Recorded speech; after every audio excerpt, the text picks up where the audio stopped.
I've been making quilts for a friend of mine for many years, for family and friends, but her grandson just turned 6 and is very into cars. His room is decorated in license plates, and she asked if I could make her a quilt. I found this amazing free pattern online from Craft Passion, and the website is listed there as well. It is amazing. It comes with all the templates and everything that you need to make this amazing looking quilt.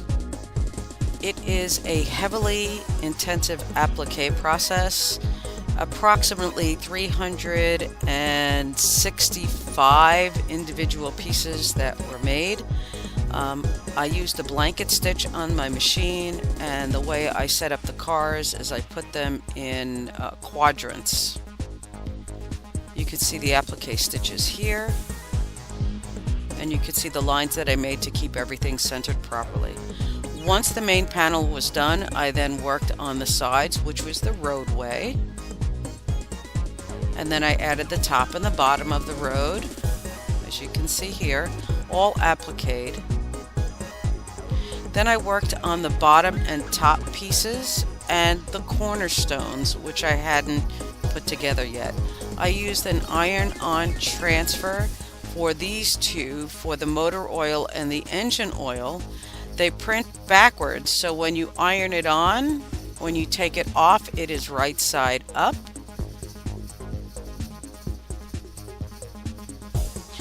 And that's what it looked like when it was all put together. It's not quilted yet. Kind of ran into a little snafu when I was working on this quilt because while I was sewing with it, not while I was doing the top border here.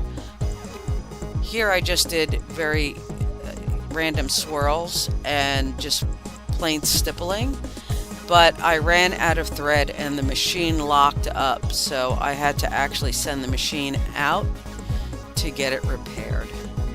But it's working great again.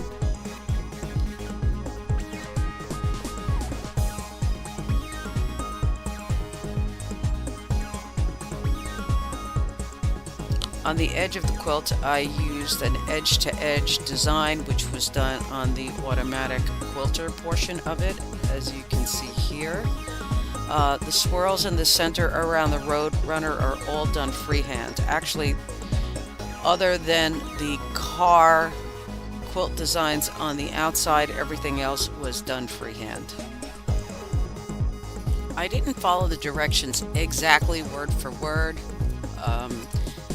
The way this quilt was originally set up, the road runner was supposed to be on the back of the quilt, and then you flip it over to the front. We chose not to do it that way. Also, it was meant for a twin size bed. This is for a full side bed, and that's why I added the side borders as well, because that wasn't part of the original design.